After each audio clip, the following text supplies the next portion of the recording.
All right, we're going to jump right in here with Nicole Surdyka. How you doing today? I'm doing well, thanks. How are you? I'm good. I think we both are working in a sport right now that we didn't ever actually play. Yeah. But you did play college soccer, correct? Yeah, I did, yeah. Where did you play? I played at St. John's University in New York. What position did you play? So my whole life I was a center mid, a 10, and I got to college and was not nearly fast or strong enough to play midfield in the Big East Conference. So they made me a forward for a little bit, but I'm not a natural goal scorer, so that also didn't work. So I ended up playing outside back.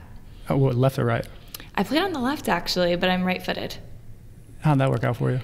I had the best left foot on the team because we had by my last year, we had no natural left-footed players who played that position. And my left is good enough, I guess. And then I would cut in with my right often. So. Okay, good. And do you still play while you're out here?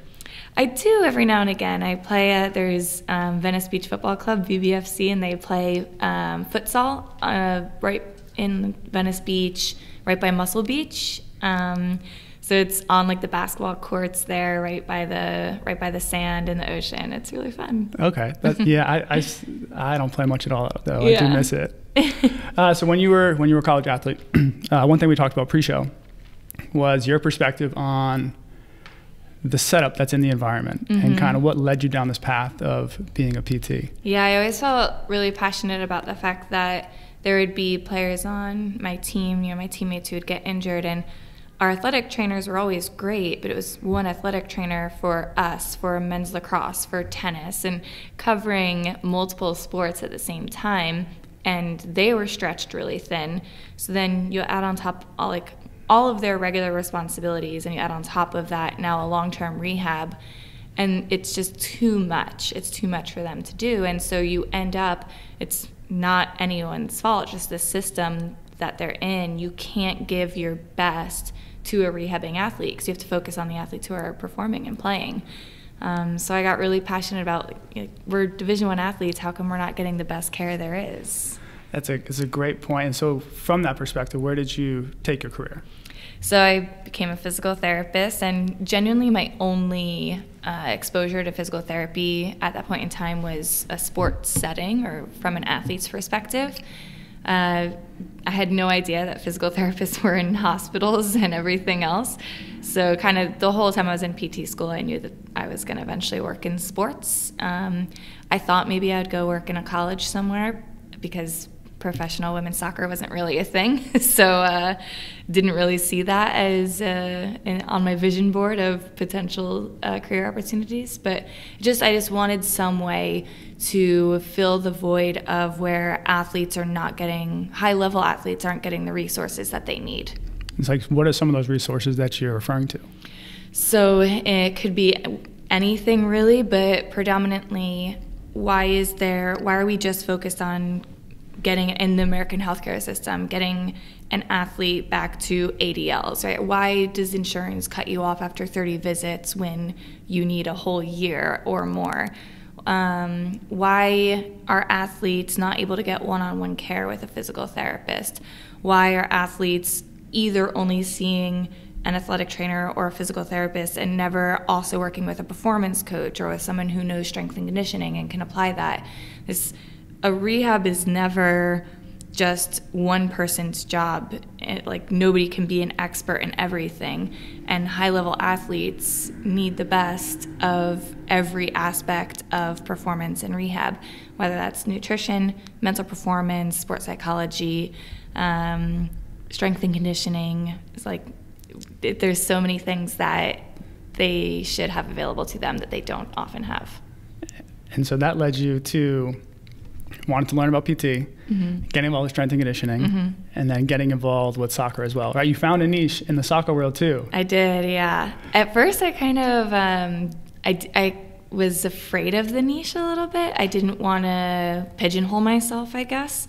But then I started to find power and freedom in the niche, and that it's not pigeonholing yourself, it's creating what you're best at and then getting deeper from there. So I guess I was worried about not having enough breadth at first, but not understanding the power of the depth then once you do choose a specific realm that you're interested in and passionate about. And I guess that's the main thing is with the soccer aspect, I understand the game. I played soccer, I coached youth soccer, and so being able to take a rehab session, an athlete who's returning to soccer, I understand what they have to get back to, not just in a numbers sense of, right, they have to run 8 kilometers per game and 1,000 meters high-speed running. It's not just that. It's the context of the sport and the technical and tactical demands that are being placed on them on top of the physical demands. And so now a return to play process can look a lot like soccer training because I know soccer. So that just made, and it's something I enjoy, so that made it easy.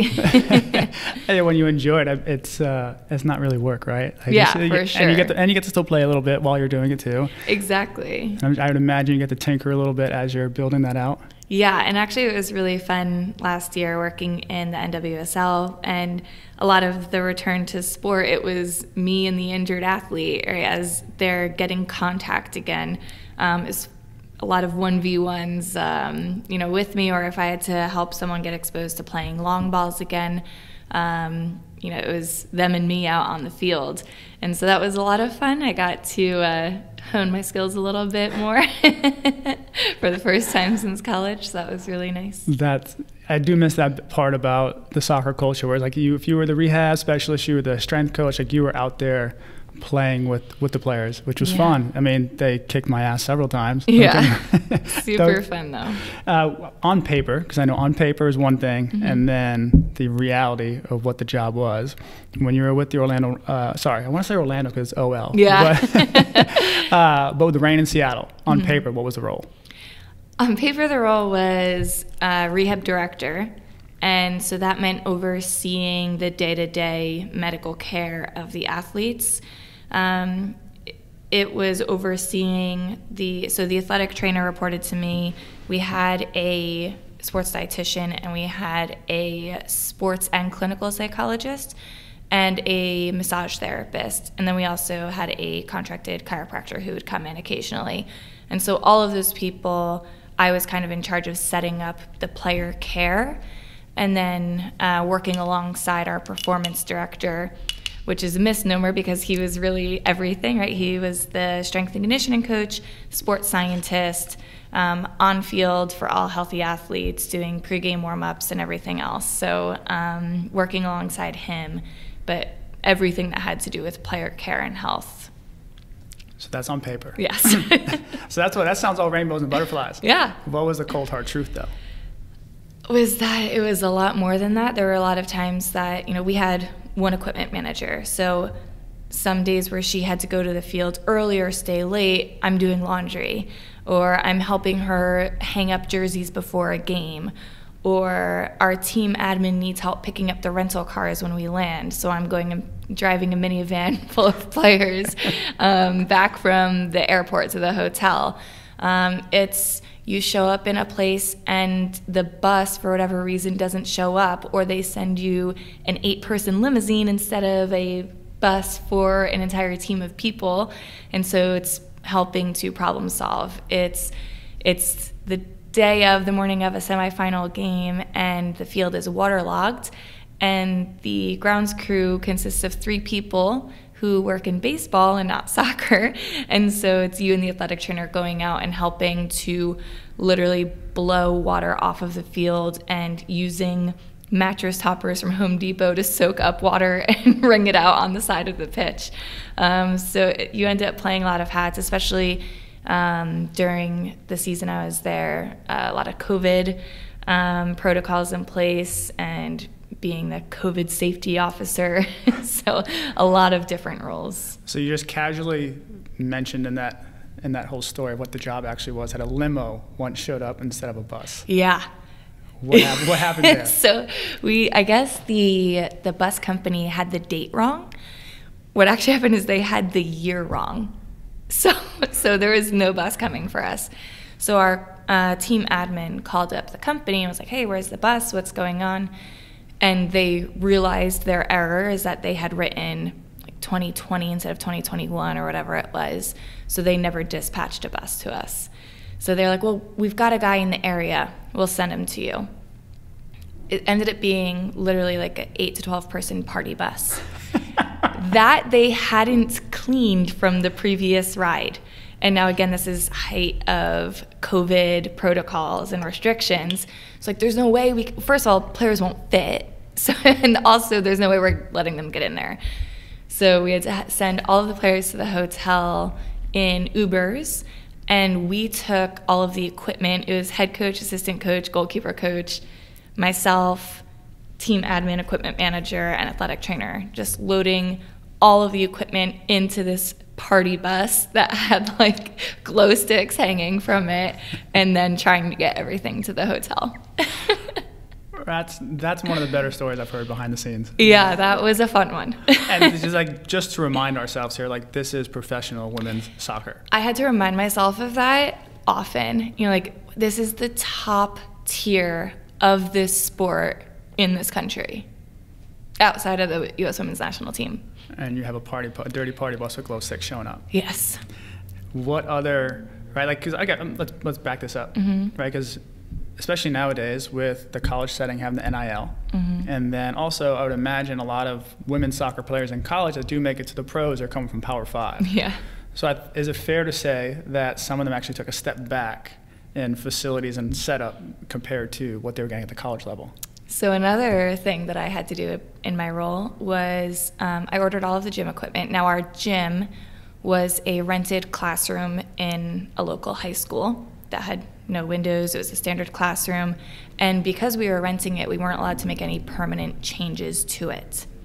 So I ordered gym flooring because working out on classroom carpet is just the least inspiring thing out there. So we ordered gym flooring, and then I had to try to roll it out. So the performance director, myself, and the athletic trainer are trying to roll out and cut this gym flooring.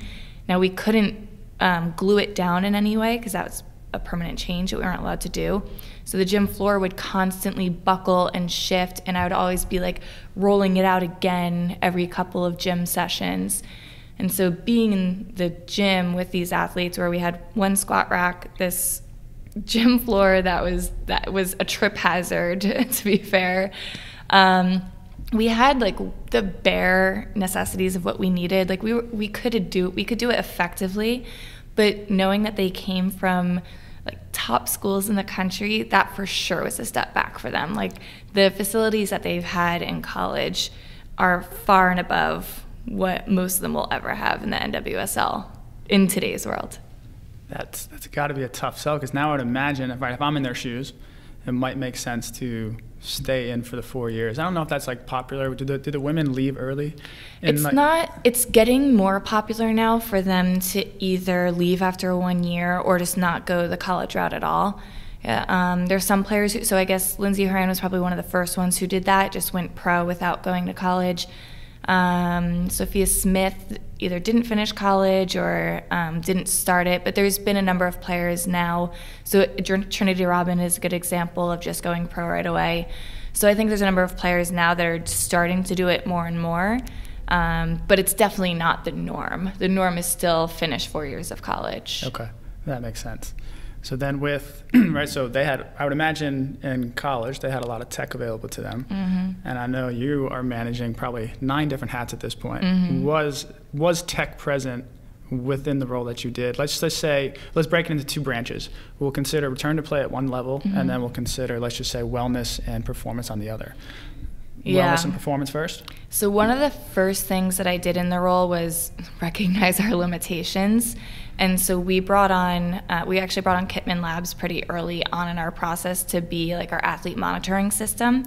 And they were really helpful in filling a void that was very present in our setting. So we had a staff of 3 people who were there full-time, athletic trainer, myself, and our performance director.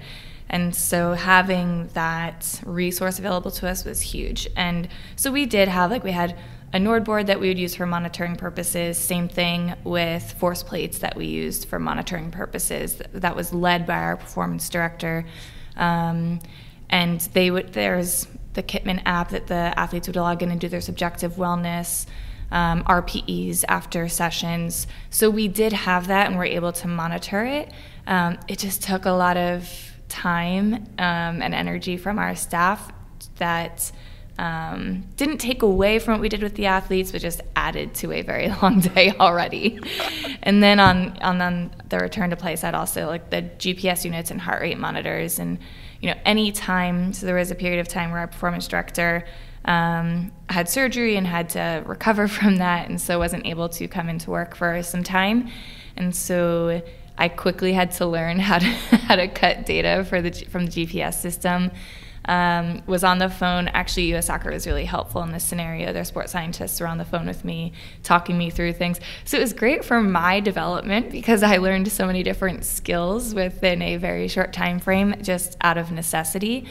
But it was a very long day to get in the morning. You're checking in on what the player's objective wellness is. You're then trying to be there so that you're greeting athletes first thing, because really what matters is those touch points with the athletes and developing trust and a relationship with them. Then going into a coaches meeting to get the final session plan, see what athletes could do and what they couldn't do based on injury status, checking in with the athletic trainer to see if there are any new complaints that we didn't know of already, final check-in with coaching staff for final numbers for the session, then going out to the field, setting up the warm-up, setting up the GPS systems, laying out GPS and heart rate monitors for every athlete, running that session live, right after the session, cutting the data, then having to go into a gym session, then sending that data back to the coaching staff so that they knew what happened from a physical perspective and could help plan accordingly for the following days. So all of that for one or two people to do. And I want to provide context here. That all happened in a matter of, say it was 11 o'clock practice. That all happened in a matter of 2 hours? All of that happened from, I tried to get there really early to help plan better, but there's only so many hours in a day. But yeah, most of it happened in a 2-3 hour time period. And this is the service that we're providing at the professional level for a sport when we're trying to get them to be the best of the best. Yeah. So, like, looking back on it, like, were there things that you wish you could have done differently, or are there things that you wish you had access to help them be in a better space there? I think a lot of what I wish we had access to in order to help the athletes be best were just more staff, right? Because if you have an overburdened staff, you're not showing up at your best for the athletes, right? If you have a overstretched staff, we're only human beings. We're going to be stressed out at times, and it's my really firm belief that you have to show up at your best for the athletes every day. You should be consistent in how you show up for the athletes, because we're ultimately there to support their performance. And if you're not at your best day in, day out, then how can they possibly do that? We're asking them to be at their best every day. That should be the standard from staff as well. But if you're under-resourced, that's a really tall order. That's a tough ask on a very under-resourced staff. So I wish there were just more of us. I also wish facilities were better, because that would have been so much easier if we had our gym in a training facility where we could then go out onto the pitch.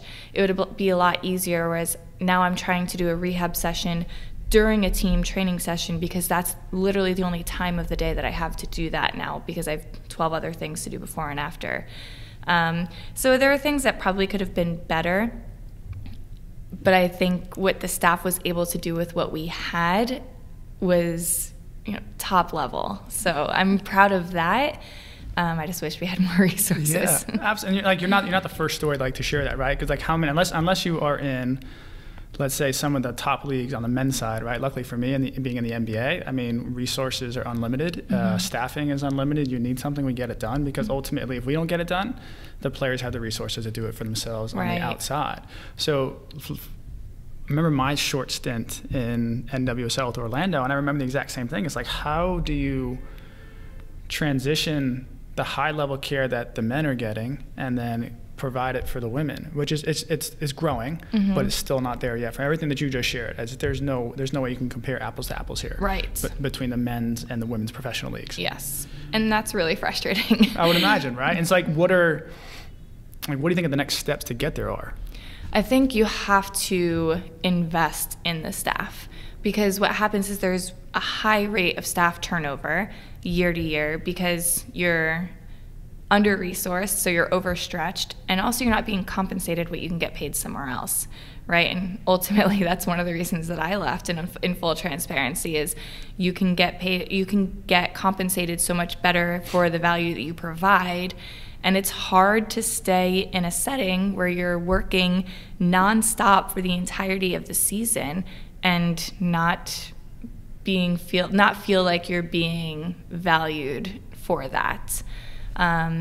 So it's frustrating because there are so many good practitioners and good coaches who want to be there and want to make a difference, but it's not at a sustainable place right now to keep those people there. So it ends up being a lot of people's first professional jobs.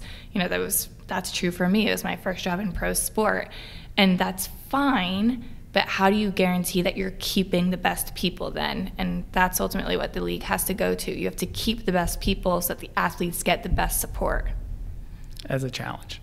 It is a challenge. It requires money and investment. I don't have that, unfortunately. I also give you all my money, because I do have there are still players in that I follow, and I do wish that they continue to have those resources, because ultimately they're trying to perform at their wants to be a professional athlete. They just want to perform at their best. Yeah. So the other, component of sports I think you and I have both experienced is kind of like I like to call the business side of sports, which I think drastically influences what we have to do on a day-to-day. And it's not often that it's talked about, because you only know what you know once you're inside the space. Right. So from like a business side of sport, right, like trades happen, rumors happen nowadays on Twitter, on social, right? So from your perspective, you ever had, experiences when, let's just say there was information out there that you were aware of that affected your job, and then also maybe information that was out there that the player didn't know but you were aware of?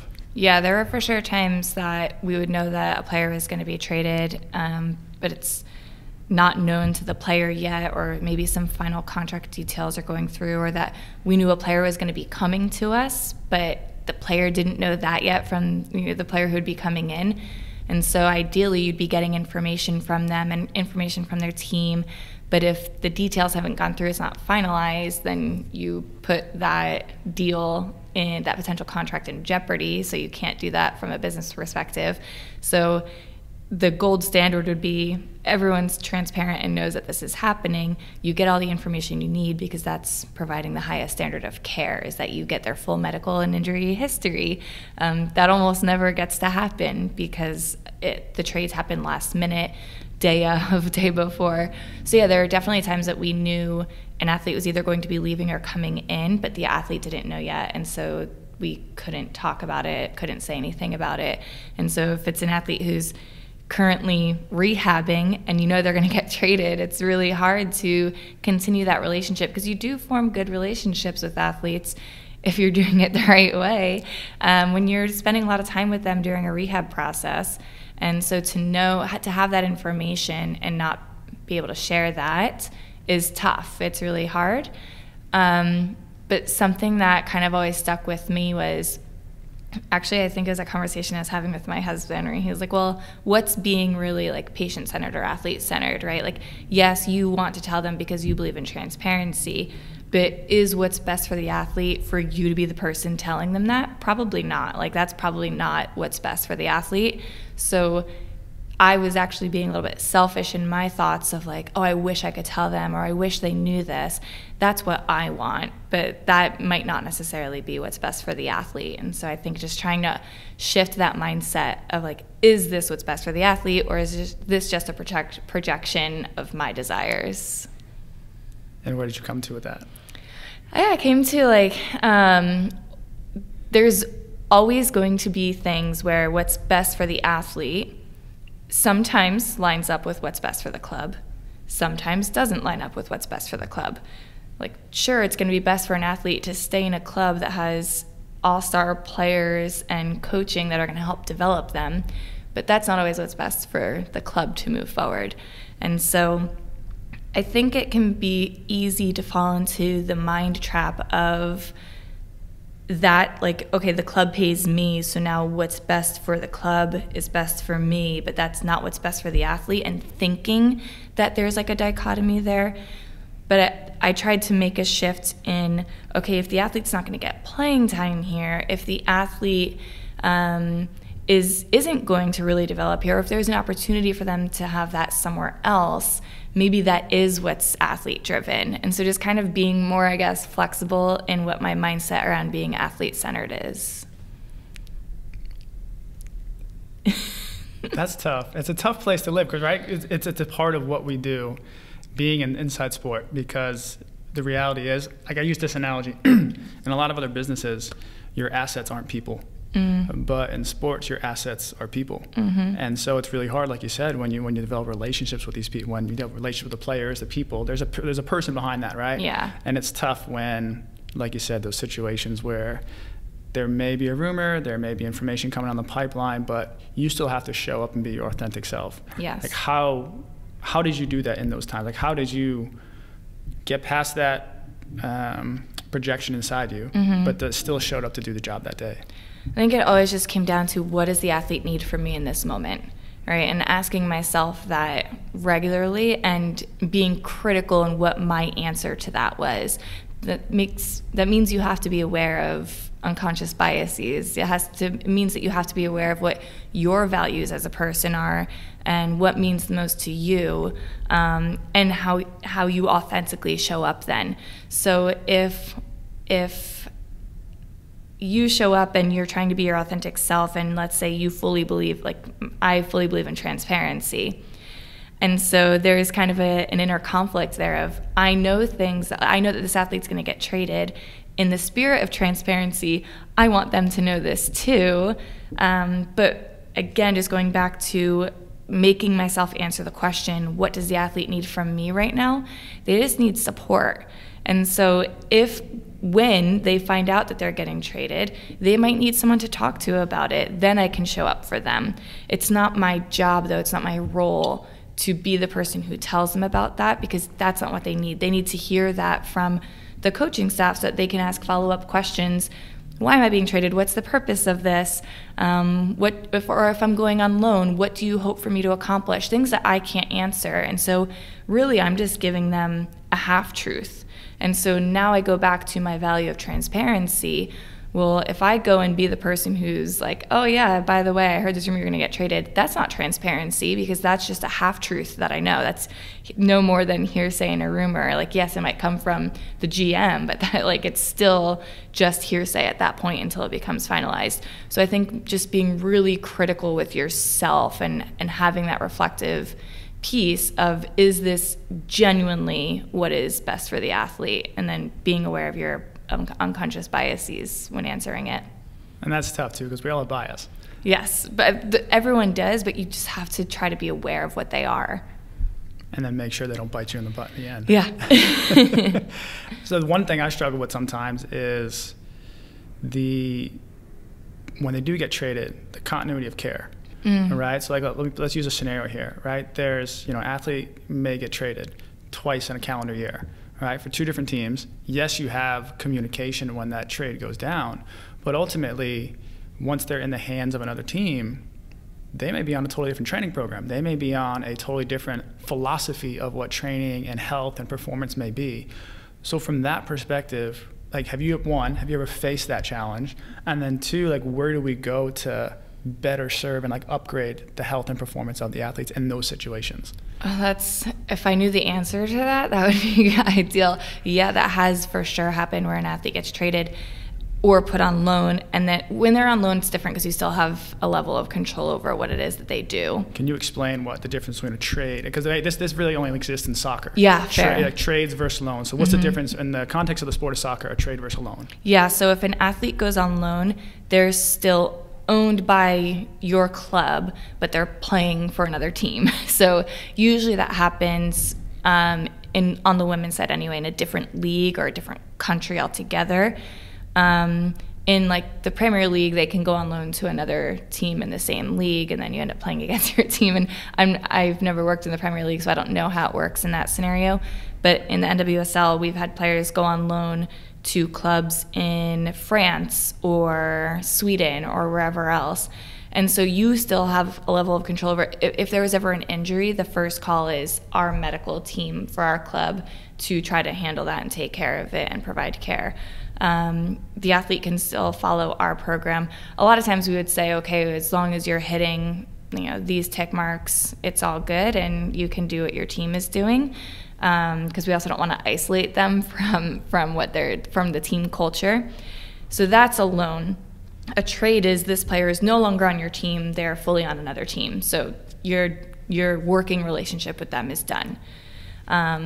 So then you no longer have any say. And that's kind of a really tricky scenario, because if you have put a lot of time and effort into and you've identified what maybe some of their injury history is and therefore risk factors for another injury, or you've just gotten to know them and so you know how they move, you know what maybe some, for lack of a better term, weak links are that you're trying to improve on with them, you know what their goals and ambitions are, and now for them to have to start all over again somewhere else, that's really difficult on the athlete, it's really difficult on both staffs. So I think as long as you have the athletes' consent to share all of that, I think a phone call with the next staff is crucial. And bearing in mind, everyone has the same ultimate goal, and that's to support the athletes to the best of our abilities. And so then just putting ego aside and having that phone call, hey, yeah, this is what I've been working on with this athlete. This is what we've been trying to build here with them. This is what's important for them. This is what we've been tracking and monitoring and measuring. These are some of our goals that we're aiming for. Then do with that as you see fit. But it's difficult when you're in a league where maybe they don't have the same resources available to them that the club they've just come from had. And so maybe they don't have a full-time physical therapist on staff and they're a rehab case and now they're being outsourced somewhere else, no longer part of the team setting when they're rehabbing where they were with us.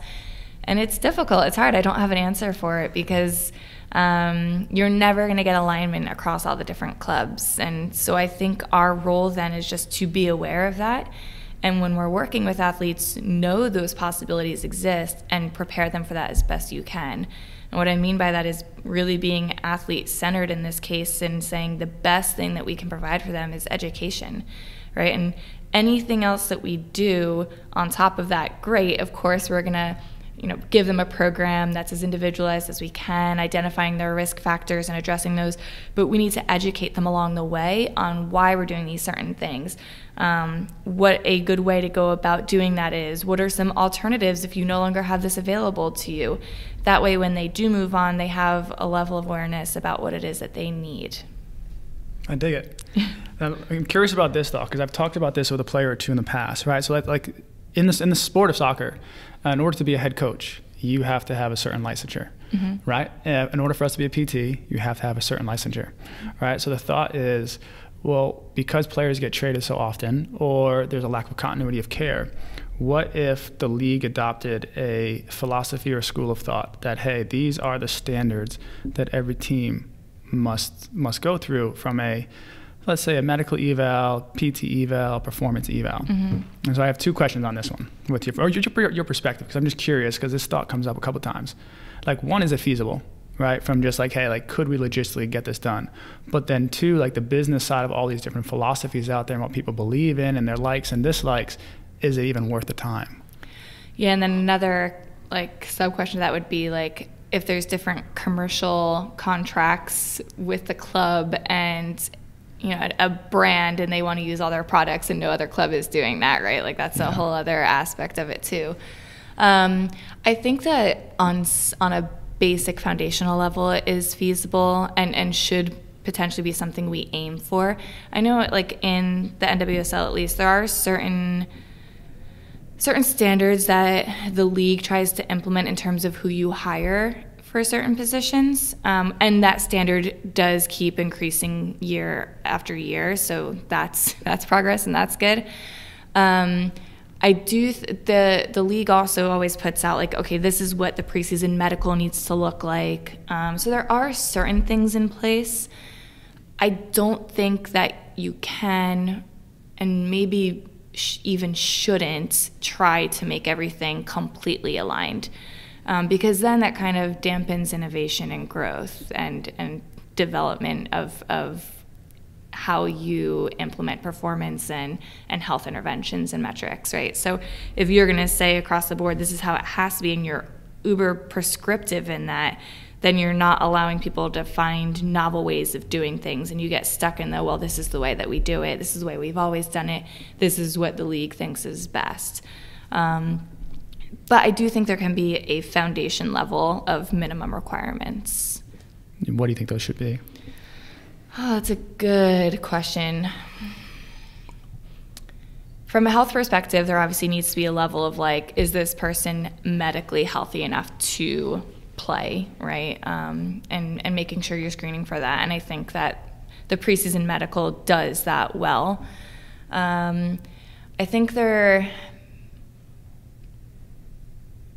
don't know how you could possibly say everyone needs to use, I guess you could say everyone needs to use GPS and heart rate for training sessions, but then you'd have to be really sure in the value of that, right? And is there anything that everyone in the league could agree on provides a gold standard level of value? I don't know that you could. Yeah, I think you run into the problem with too many cooks in the kitchen. Yeah. And too many thoughts. And the reason I ask, like, it's always a conversation. Like, some people say yes, some people say no, because the reality is, like, like you said, do you want to have everyone be mainstreamed? And continuity of care is great, but then you sacrifice the innovation and the creativity that clubs that may have the resources or the personnel in place, they do their due diligence or their own investment, then they can kind of give themselves that competitive edge. And I think that's the continuously confounding factor is, well, if everyone's the same, what's the competitive edge from health and performance? Because there's definitely some competitive edge out there depending on what you believe in and what you program. Yeah, I will say, like, my thoughts on that are, again, going back to the value of transparency.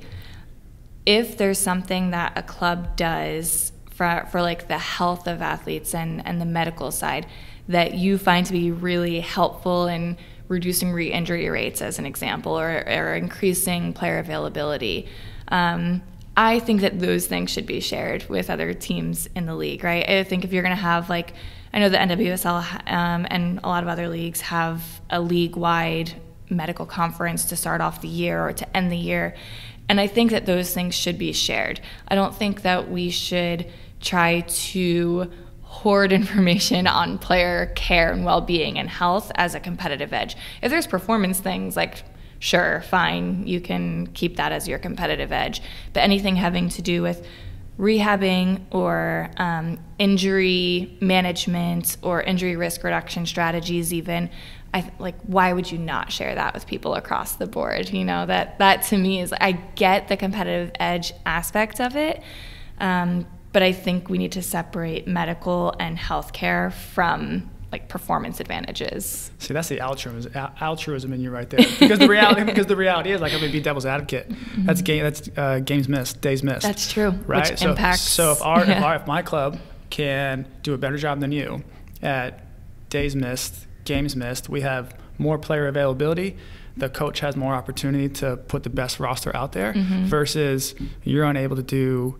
You're able to have more. You have more days missed, more games missed. Well, now you're at less player availability. So now, right? Because I think that's where, the question of how do we judge our success, which is such a hard thing to do in our space, because injuries happen and you can't predict them. You can try to manage the risk of it, but the reality is they're going to happen. So a number of injuries doesn't matter, but it's more like, hey, how many days were they available this year? Maybe that is powerful there. So the only caveat to that is, like, I hear the altruistic mindset and ideology, but then it's, well, if I can reduce the amount of games missed, that's a competitive edge from the medical side too. Right. What are your thoughts there? No, that's definitely true. I think when it comes to, like, number of days missed, though, like, maybe that's one where it's like, if you're finding a way to get them back a little bit faster and it's still, like, their risk of re-injury is still the same as it would have been otherwise, that's a competitive edge, and I think that's fine. I'm talking about, like, hey, here's the framework that we've been using. We've found it really helpful. Now, how you implement it, of course, like there's gonna be people who are more skilled at that than others. And if that's your edge, you have the best people doing that and applying that framework, then that's great. I think there needs to be a minimum of, and I guess that goes back to your initial question, what is that minimum foundation that everyone is aligned on? And then you can find competitive edges from those. I guess it would just have to come down to, like, are you going through that evidence-based funnel, right? Like, are you using the best evidence that's out there? Are you then also getting people with clinical expertise that's valuable? And then addressing the athletes, in this case, expectations and belief system. And if everyone's doing that, because I think that pro sport is a space where we're susceptible to not utilizing evidence-based care because we lean a lot on athlete beliefs and expectations, which is fine. It's part of that funnel. It's part of that process. But if we make that the main thing and then kind of forget about best practice and clinical expertise, then that's where we potentially go wrong. And maybe as long as everyone's steering towards best clinical practice, maybe that's the foundation, and I don't know how you measure that. No, I don't think you do. One thing you hit on I want to rewind to is you started throwing out evidence-based practice, started throwing out methodology, but then you finished with athletes' belief systems. And in professional sports, we deal with that a lot, because the one thing I don't think those looking on the outside in realize is, especially nowadays, the way that health and performance starts at such a young age, training, knowledge, everything from as early as 10, 11, 12 years old. By the time they get to us, they may have 10, 12, 15 years of exposure to training and rehab. And so their perspective matters. But how do you handle the situation where their perspective may not be valid in a certain situation, given either their methods and thoughts are outdated or the research is caught up, or you point blank just disagree based on the context of what's being asked? Yeah, I think it always comes down to, first of all, it's a conversation. It's two human beings who ultimately have the same goal. And I think the most important thing you can do is get the athletes to believe that you genuinely care about the same things they do, right? Ultimately, you both want the athlete back performing as best they can in as healthy a body as possible. So as long as the athlete truly believes that from you, then you actually have a platform to build off of from there. So then you can meet them where they're at, because there is still a level of meeting expectations and getting that buy-in and trust, but then educating along the way, because it might be that their father is a healthcare provider and he's always done this. Like, you're not going to violate what their father tells them, right? Like, you're not going to go against that. So how do you use that while also educating them? And I think that's an important concept in pro sport, is you have these athletes around you all the time, right? We kind of have unlimited time with them in some situations. And so it doesn't have to be a no, but it can be a yes, and. So I really believe in, and I'll just throw it could be anything. I really believe that dry needling helps me. I really believe that cupping helps me. I really believe that taping helps me. I really believe that massage helps me. Whatever it is. I really believe that exercise helps me. Whatever it is. And let's say that evidence doesn't really support that, hasn't caught up, whatever the case may be. Okay, we can do this, and we'll do what I know is actually going to help. I think it's actually one of the only settings where we really can do that. Outpatient setting, you have limited time and resources, so you can't always do that. But in pro sport, we do have that. So as long as you've got their trust and buy-in, meet them where they're at, it can always be a yes and scenario. So I hear that expression a lot. Meet them where they're at. Got to get trust, got to get buy-in. How do you do it? Day to day, I think that there's no one way to do that, and it might be different for each athlete. So the way that I get that with one athlete might be different than how I get it with another athlete. So an example is if we had an athlete who got traded to us while she was injured in the off season. So I knew that I would be working with her for a long time based on her injury. So I knew that relationship had to start immediately. So it's reaching out right away, showing that I care, demonstrating how I care day in and day out. Ultimately, you build trust by creating a level of psychological safety, and you do that by consistent behaviors. And so if they see me act the same way to them every day, show up the same way for them, they can feel that it's authentic. And this was probably one of my strengths, but also one of my flaws in that space, is I cared so deeply about the sport and so deeply about the athletes that there was no way that wasn't going to come across. And so once it's that Maya Angelou quote, right? Like, people, will always remember how you make them feel. Like that, I'm paraphrasing, but they may forget what you say, they might forget what you do, but they'll never forget how you made them feel. And so if you really let them know, and they can feel how much you care about them, and how much you want them to succeed, like, they're going to trust you then. Like, I guess I don't really know how to explain a framework for building trust other than consistently showing up with the truest of intentions, because if you're there, it's because you want to be there, right? If you're working in that space, it's because you want to be there and you want to be helping them. Now, what about those that don't last, right? Those that don't last, those that are in it for the wrong reasons. What have you noticed in their behaviors maybe that can kind of help the next generation not make those mistakes? I think athletes see through that right away, to be fair, and you are never going to get buy-in and trust from athletes, especially women's soccer players. They see that so fast because unfortunately there are a number of professionals who use it. Like I said, it's usually somebody's first job in pro sport, and they use that as a springboard to something else. Or when I worked in the league, I was hiring for a number of different roles, and we would get a lot of practitioners, men and women, from men's sports who came in almost with this like savior complex. Like, oh, I worked in the MLS, so I can help the NWSL get more professional. Well, like, we don't need your solutions. We need what's going to work for this space. So I just think that athletes see through it right away. If your genuine intentions are not to make the athletes be the best versions of themselves, then in women's soccer, at least, like, don't even bother getting involved, because they won't trust you and then you won't last. So it's not going to be an enjoyable time for any of you. No, they definitely will. And I've seen that in my experience, where those that last are the ones that are, like you said, like the words that I was hearing were consistent, authentic, because the reality is, these men and women may be pulled in different directions, because in this country and society, athletes are respected and they're desirable people to be around. So I think if you're in it for those reasons, to think that I'm here for the lights, I'm here to be on TV, I'm here to have my name associated with a professional title. I guess, like, okay, side note, your take on when clinicians are posting the team organization that they just got hired for. Mm-hmm. I don't know how I feel about it, because it's like, oh, like, do you play for the team or do you work for the team, yeah. Right? Because I don't see with like companies, like my friends that aren't in sports aren't posting like, oh, like, I just transitioned from this accounting firm and this accounting firm, and I'm gonna blast it on like social media. But maybe it's just the way my feed is in the algorithm, mm-hmm. But I noticed that a lot, and so I just wonder, like, when I see that, I'm like, are you in it to be for the job, or are you in it for the noise that's around it?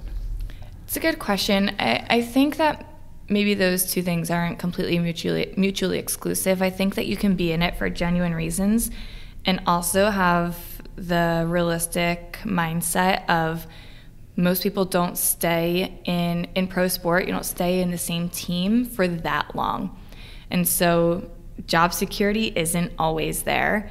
A new head coach can come in, and all of a sudden your job is gone because the head coach wants to bring in somebody else. So I think there always does have to be a level of looking out for yourself and your career. I don't think that should take precedence over providing the best care you can for your athletes, but again, I don't think those two things are mutually exclusive. So people who post that, maybe it's a living and breathing CV for them, right? Like, maybe their Twitter feed, Instagram feed, is TikTok still? I don't know if TikTok is a space for that or not. Maybe those are places to LinkedIn, right? Those are places to have a living, breathing CV, knowing full well that, and this happens all the time in soccer, like in the Premier League, managers last a year at best on average.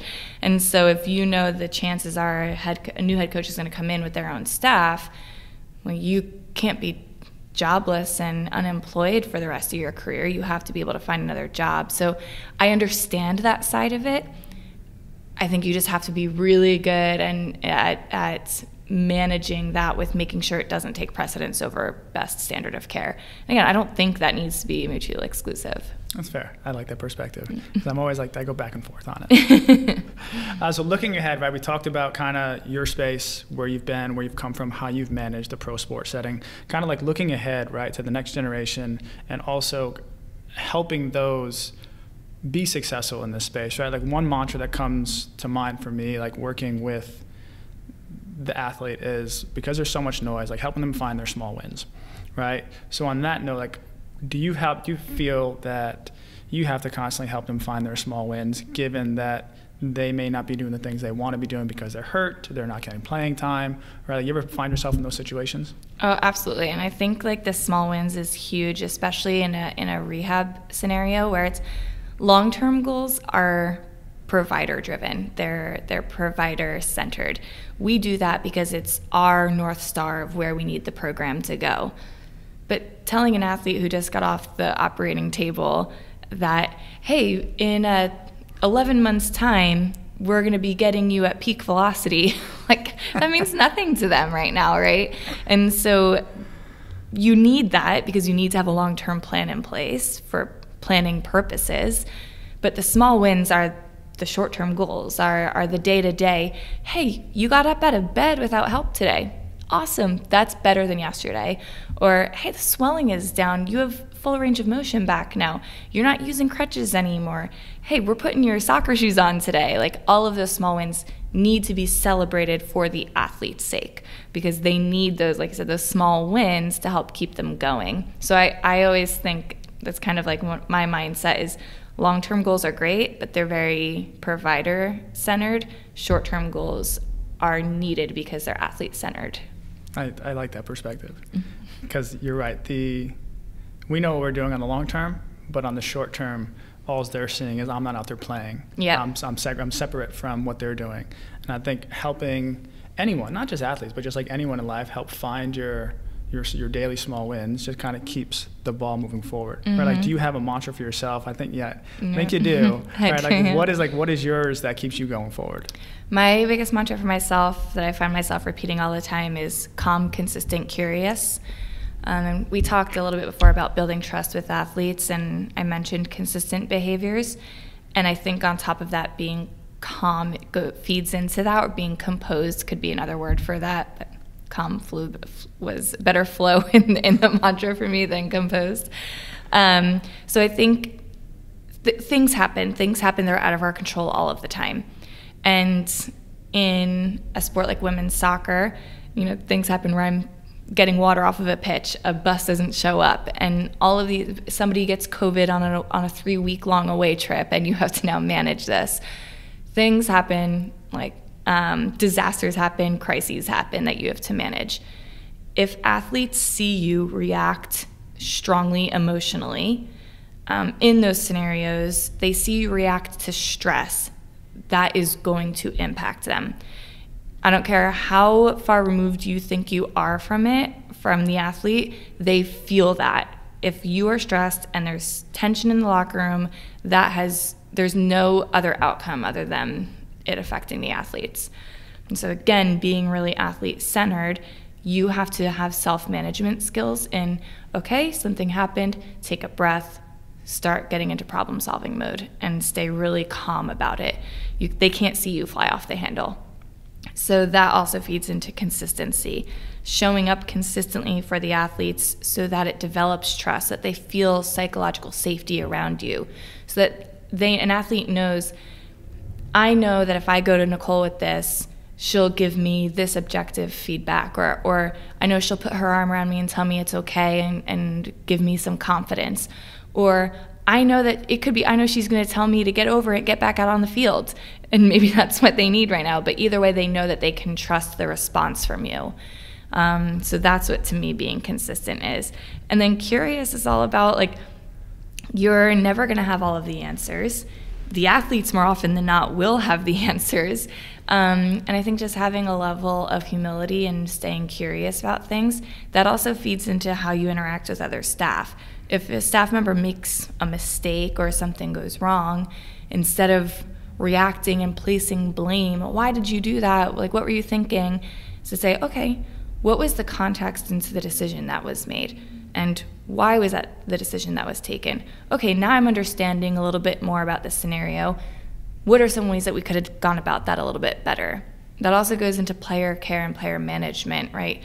If you know that it's going to be a really difficult session, a really hard session, or you know that it's a day that we have to hit, peak velocity, max speed in order, because that's part of the program, but an athlete's maybe not feeling it, or whatever the scenario might be, I think just going to an athlete and having the conversation and being curious about what their perspective is goes a long way with them, makes them feel like they have some say in it, and just goes into building that trust for the future. You hit on so many like subtle notes. Like the resounding message I kept hearing was like nothing that you said right there was anything about like the technical, tactical aspect of the X's and O's of the job. Because like one thing that I think you're in this space, I think where the education system is good enough where most people will get the job done, but like that's not the key to success. No. Like what are the, like you said calm, consistent, curious, right? I think those are brilliant because especially curiosity. I think if we live life curiously, you'll have less conflict, truthfully. So besides like the X's and O's of being skilled, because let's like, I know we're talking a lot about not that, but like let's give it credit. Like you got to be good at what you do. Yes. You have to be good at what you do, because if you don't and you're not confident and you're not getting the job done, hey, like this isn't the space for you. So let's not acknowledge that. Exactly. Right? But there's plenty of talented people that haven't survived this space. Yes. Right? So for those that want to be in this space and want the opportunities, and also we have to give them the opportunities too, like what does that look like for them? You have to be flexible and adaptable. You can have the best laid rehab plan known to mankind. It can be the most evidence-based, objective, criteria-based, all of that. It means absolutely nothing if you can't get the athletes to trust that that's the best plan. If you can't have a conversation with coaching staff about why that's a good plan, if you can't have a good conversation with coaching staff and athletes about their goals, then your plan means nothing.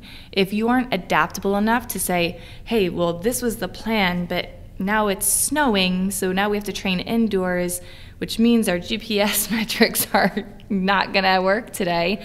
You have to be adaptable and say, okay, we're not gonna just do nothing, right? Let me go talk to the coaches, let me go talk to the athletes. You have to be able to bend that. I always think of it in terms of like everything should have a structure and a framework, but it has to be a very flexible framework. It can't be rigid, because if you try to live being too rigid in this space, you'll collapse. Like you need to have that. You have to be earthquake proof, living in LA, that's what we know here. So I would say the number one skill, other than the hard skills, which you need to have, you need to be flexible and adaptable. Yes, because you see these guys, you see these ladies or guys every day, but this environment's never the same, right? Because you got the road, you got the practice facility, you got the game arena, you got the snow, you got the rain, you got the earthquakes, right? It's never like, oh, I'm going to go into the clinic and I have the same tables, I have the same, 30, 60 minutes with them, right? And you can kind of have your plan and you don't have to budge from it really, right? So I think that's a big difference too. Like, is there anything else that you've seen where clinicians have come into the space or let's just ask you this, I mean, clinician yourself, when you came into the space, what was some expectations you had that wasn't the reality? I genuinely thought that maybe the start of every week, I would get a document from the coaching staff about what exactly the session was going to look like. Which, like, to be fair, sometimes did happen. Yeah. But then you show up to the training session and it can be very different than what it was on paper. So that was something I didn't quite account for initially. So here I have this great plan. And for me, we talked about it was a very small staff. And so with the long-term rehabs, when we're doing an on-field rehab, when we're on the on-pitch portion of that rehab, even from the beginning, I tried to get the athletes in with the team as much as possible. Just psychologically, I think that helped them come a long way. It helped them get to understand the tactics that the coach was asking of the team, helped them connect with their teammates better, all those things that are missing when an athlete is injured and isolated from the team. So it was pertinent to me that I know what the team was going to be doing in training so that I could say, okay, based on where this athlete's at in her rehab, she can do the passing patterns today. But as soon as you add that defender, I'm going to pull her out, and having those conversations with coaching staff. So now if you go in with the expectation that you're always going to know what those plans are, that's very rarely the case. So it takes that flexibility and just being like an emotionally intelligent human being and being able to connect with people. I don't think there should ever really be this. Now, granted, there's extremes. I get that.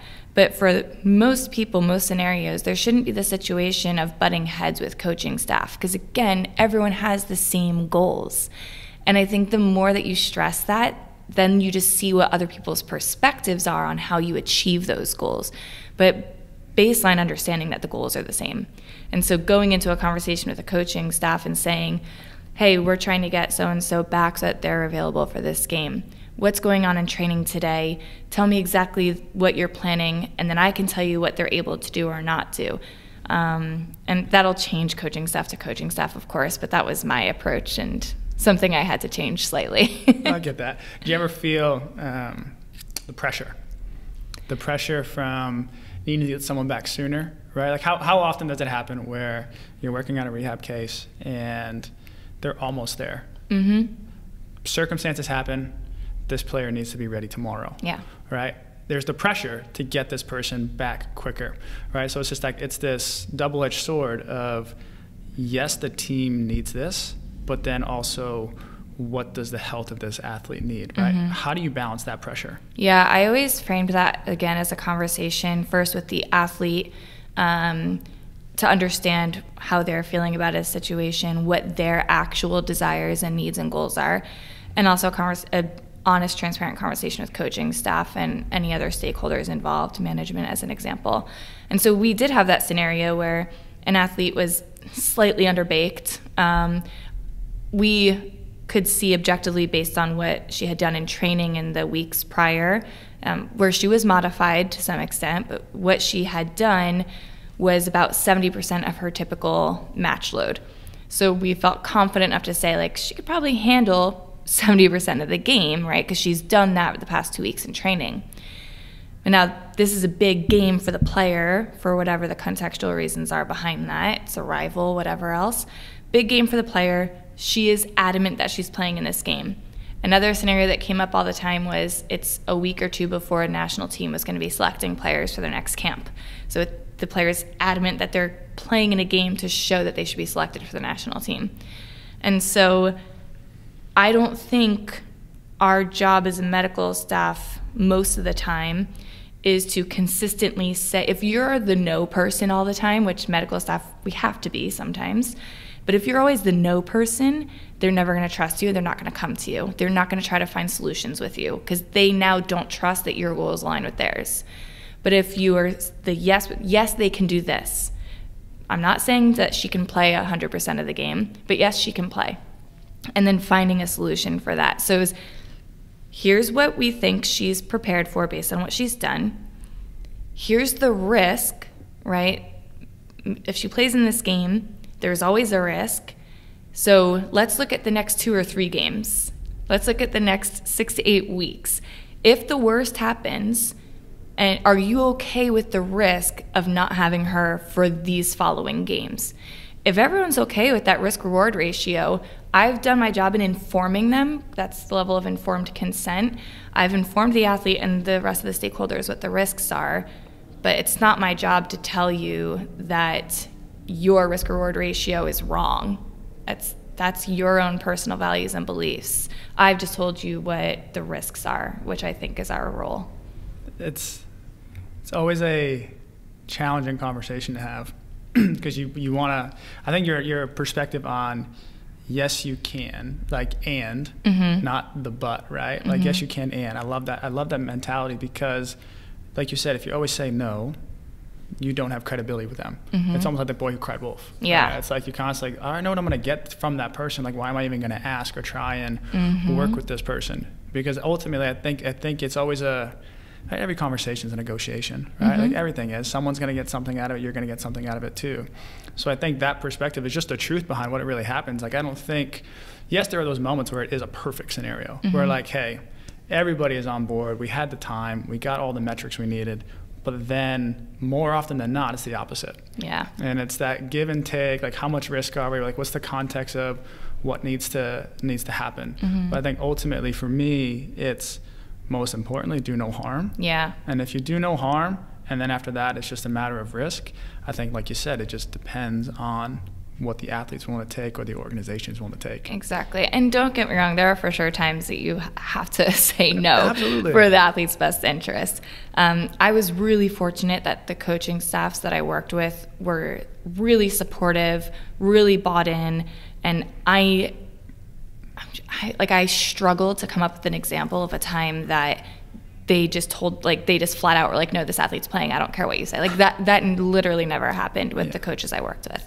So that, first of all, like that's massive. You can't be a successful provider in that space without a supportive coaching staff. Like that's a really tall order. That collaboration is everything.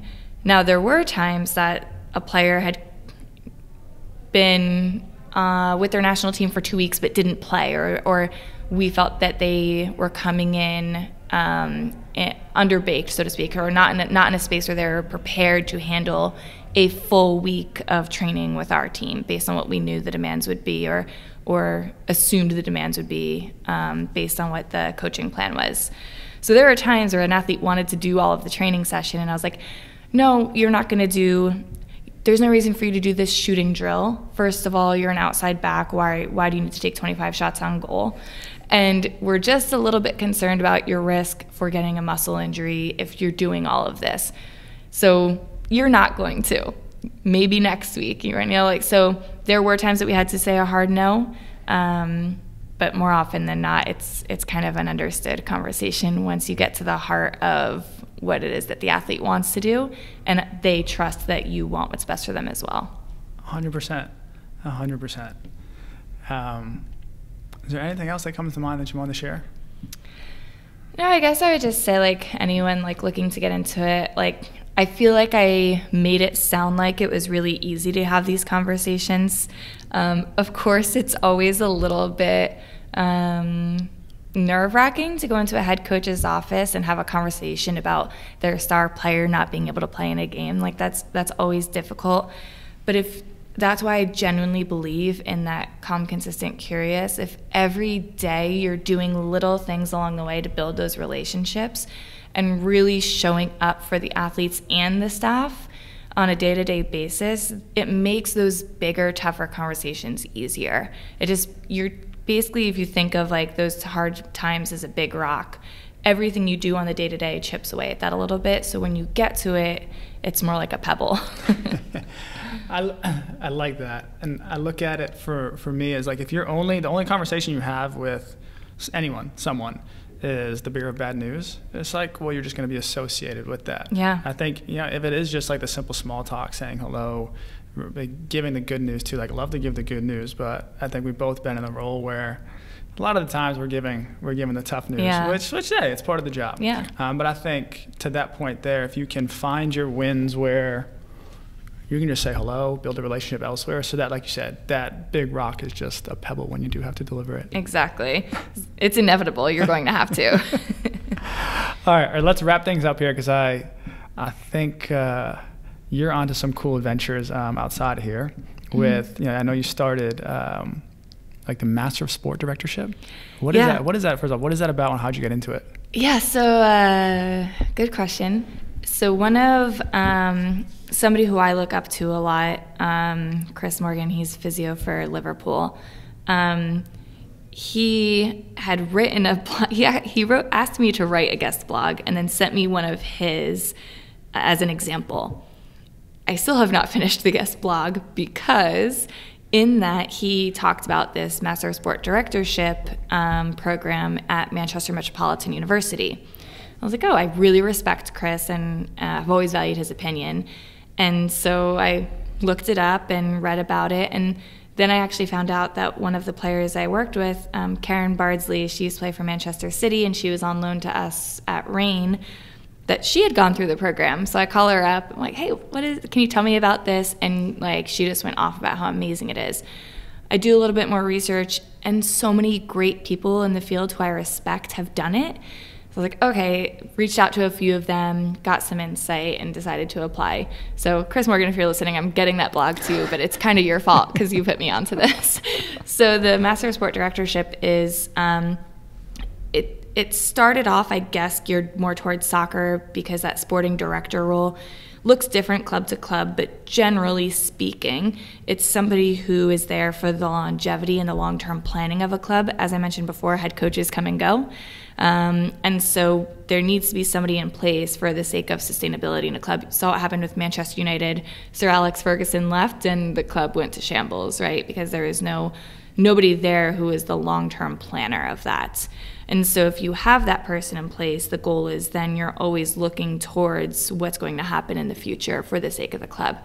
So often that person oversees the coaching department, the medical and performance departments, the performance analysis department, the scouting, the loan department. And so having a background as being in the performance and medical space, and also understanding the game because I played it at a high level and coached it on a youth level at least. But understanding the game and having that medical background, I think actually sets you up nicely for a role like that. So yeah. That's pretty cool. I did not know that many people went through it. I'll have to check it out. Yeah, I actually am learning so much about leadership and management there, and this is something that kind of drove me crazy when I took my job with Reign, and now in my current role where I'm a manager and leader, you learn a lot about the clinical job. That's what we've been prepared for. All of our Con Ed is in clinical-based work. But now at least half of my job is leadership. I've never been trained in that. And if I try to teach myself, I'm just going to fall down a YouTube black hole of TED Talk videos. So I really like that they structure teaching you about leadership, management, systems, organization, planning. So I've really enjoyed it so far. That's sweet. I mean, it's definitely a space that is growing, and it's definitely a space that is not there yet, though, at the same time. Right. I've noticed that across a few teams where you have smart people, you have good people, but there tends to be that lack of long-term vision at times. And I think we're getting there. But that's pretty cool. There's a program out there to do that. Yeah, I think there's a couple now, but I think MMU is one of the first ones. Makes sense. I mean, given that they're in Manchester with all the football there. Yeah. Yeah, so that's cool.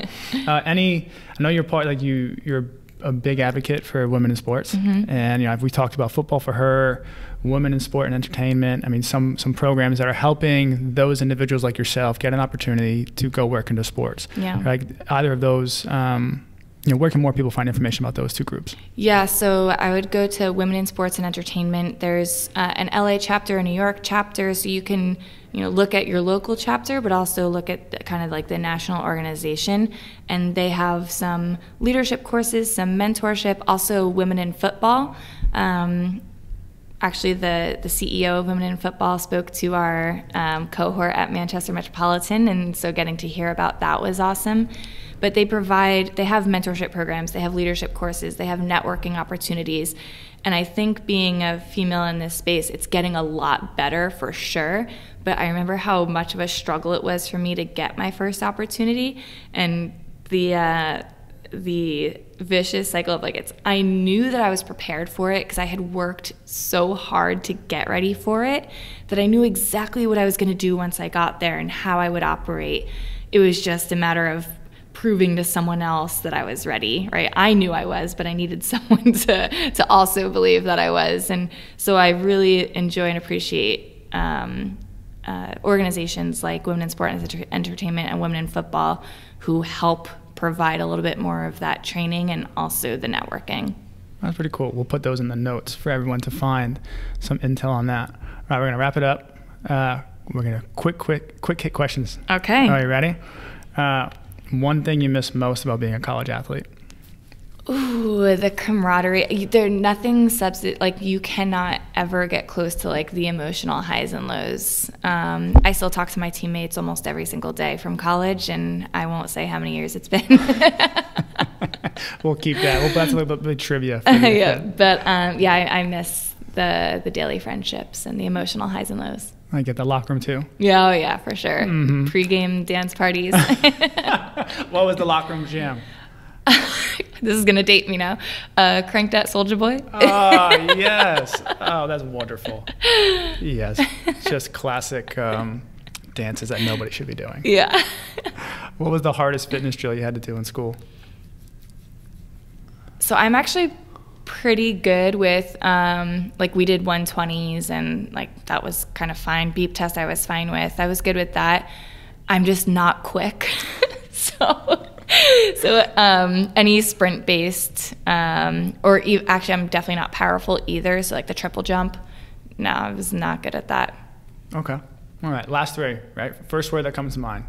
You ready? Mm-hmm. The key to a successful team is? Collaboration.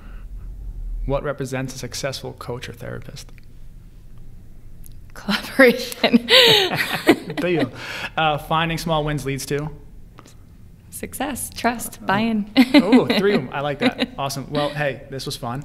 I'm glad you came down. Yeah, thank you so much for having me. Of course.